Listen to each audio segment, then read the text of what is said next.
Hi friends, welcome to my channel. Last வீடியோவோட தொடர்ச்சி தான் இது. அதில் என்ன பார்த்துருப்போம் அப்படின்னா, நம்ம சேமிப்பு பண்ணணும் இல்லை சேமிப்பு அதிகரிக்கணும் அப்படின்னு நினச்சோம்னா நம்ம செய்யக்கூடாத விஷயங்கள் என்னென்ன அப்படிங்கிறத பற்றி பார்த்துருப்போம். இந்த வீடியோவில் நம்ம சேமிப்பு அதிகரிக்க கண்டிப்பாக பண்ண வேண்டிய சில விஷயங்கள் பற்றி சொல்லியிருக்கிறேன். ஸ்கிப் பண்ணாமல் வீடியோவை ஃபுல்லாக பாருங்கள். பார்க்கறதுக்கு முன்னாடி என்னோடய சேனலை மறக்காமல் சப்ஸ்கிரைப் பண்ணுங்கள்.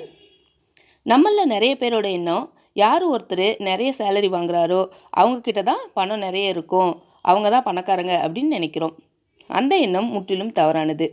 ஏன்னா எவ்வளோ சம்பளம் வாங்கினாலும் யார் ஒருத்தர் அதை கரெக்டாக யூட்டிலைஸ் பண்ணி பணத்தை மிச்சம் பண்ணுறாங்களோ அவங்கக்கிட்ட தான் நிறைய பணம் தங்கும்.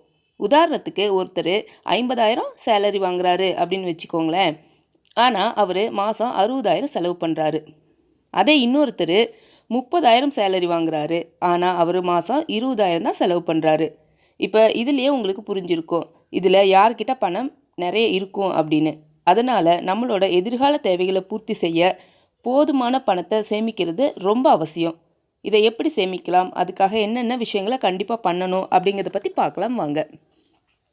ஃபஸ்ட்டு என்ன வருது என்ன செலவாகுது அப்படிங்கிற தெளிவு இருக்கணும். அதாவது நம்ம வீட்டில் என்ன வருமானம் வருது, எந்தெந்த விதங்களில் வருது அப்படிங்கிறத நம்ம தெளிவாக தெரிஞ்சிருக்கணும். அடுத்து அதே மாதிரி செலவுகளும் என்னென்ன இருக்குது, வருமானத்துக்கு ஏற்ற செலவு தான் இருக்கா இல்லை வரவுக்கு மீறின செலவு செய்கிறோமா அப்படிங்கிறத தெரிஞ்சிருக்கணும். அதுக்கு கண்டிப்பாக நீங்கள் வரவு செலவு கணக்குகளை எழுதணும். எழுதினா மட்டும்தான் உங்கள் பணத்தையும் சரி செலவுகளையும் சரி கண்ட்ரோல் பண்ண முடியும். அதனால் தவறாமல் வரவு செலவு கணக்குகளை எழுதுங்க. இதுதான் நீங்கள் ஃபஸ்ட்டு பண்ண வேண்டிய விஷயம். அடுத்து உங்கள் வீட்டு பட்ஜெட்டை போடுங்க, அதை ஃபாலோ பண்ணுங்கள்.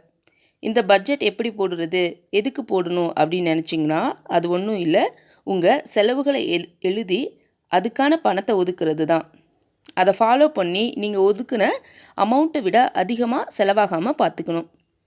இந்த பட்ஜெட்டை போடுறதால நமக்கு என்ன பெனிஃபிட் அப்படின்னு நீங்கள் நினச்சிங்கன்னா, நம்மளுக்கு சேலரி வந்ததும் அதை நம்ம தேவையில்லாத செலவுகளுக்கு யூஸ் பண்ணுறதுக்கு முன்னாடியே நம்மளுக்கு தேவையான அத்தியாவசிய செலவுகளுக்கு பணத்தை ஒதுக்கிடுவோம். இதனால் நம்ம வீண் செலவுகளும் குறையும், நமக்கு தேவையான விஷயங்களுக்கு போதுமான பணமும் கிடைக்கும். இதனால் நம்ம சேவிங்ஸும் அதிகமாகும். அடுத்த விஷயம், உங்கள் சேமிப்பு கணக்கை தனியாக மெயின்டைன் பண்ணுங்கள். எப்போவும் உங்கள் சேமிப்பை ஒரு தனி அக்கௌண்ட்டில் போட்டு வைங்க. இதில் ஆட்டோமேட்டிக்காக உங்கள் சேலரியில் இருந்து டெபிட் ஆகிற மாதிரி பார்த்துக்கோங்க. உங்கள் சேவிங்ஸ் சேலரி அக்கௌண்ட்லேயே இருந்துச்சு அப்படின்னா அதை எடுத்து நீங்கள் தேவையில்லாத செலவுகள் பண்ணுறதுக்கு நிறைய வாய்ப்பு இருக்குது. அடுத்த விஷயம், நீட்ஸ் வான்ஸ், அதாவது தேவைகள் ஆசைகள் ரெண்டுக்கும் உள்ள வித்தியாசத்தை தெரிஞ்சிருக்கணும். உங்களுக்கு எது அத்தியாவசிய தேவையோ அதை புரிஞ்சிக்கிட்டு அதுக்கு ப்ரியாரிட்டி கொடுக்கணும். உங்கள் ஆசைகளுக்காக தேவையில்லாத செலவுகளை பண்ணிக்கிட்டே இருந்தீங்க அப்படின்னா, இல்லை தேவையில்லாத பொருட்களை வாங்கி குவிச்சிங்க அப்படின்னா உங்கள் அத்தியாவசிய தேவைக்கு பணம் இல்லாமல் போயிடும், உங்கள் சேமிப்பும் விரைவாகிடும். அடுத்த விஷயம், பேசிவ் இன்கம்மை உருவாக்கணும். அதாவது கூடுதல் வருமானத்தை உருவாக்கணும். நீங்கள் சேமிக்கணும் அப்படின்னு முடிவு பண்ணிட்டீங்கன்னா இப்போ இருக்கிற விலைவாசிக்கு வாழ்க்கை தரத்துக்கும் வீட்டில் ஒருத்தரோட சம்பளத்தை மட்டும் வச்சு பெருசாக நம்மளால் சேமிக்க முடியாது. குழந்தைகளும் வளர வளர செலவுகள் அதிகமாயிட்டே தான் போகும். அதனால் வீட்டில் இருக்க பெண்கள் வேலைக்கு போகலாம், முடியலன்னா வீட்டில் இருந்தே செய்யக்கூடிய சிறு தொழில்கள் கூட நிறைய இருக்குது. நீங்கள் இதில் ஏதாவது முயற்சி பண்ணி உங்கள் வருமானத்தை கூட்டணும். கடைசியாக ரொம்ப முக்கியமான விஷயம், இன்வெஸ்ட்மெண்ட். சேமிப்பு எந்த அளவுக்கு முக்கியமோ அதே அளவுக்கு உங்கள் சேமிப்பை இன்வெஸ்ட்மெண்ட் பண்ணுறதும் ரொம்பவும் முக்கியம். சேமிப்பை மட்டும் வச்சு உங்கள் பணத்தை பெருக்க முடியாது, அதாவது அதிகரிக்க முடியாது. அதை ஒரு கரெக்டான இடத்துல இன்வெஸ்ட் பண்ணுங்க. ஏதாவது போஸ்ட் ஆஃபீஸ், பேங்க்கில் டெபாசிட் பண்ணி இன்ட்ரெஸ்ட் வர மாதிரி பண்ணலாம்.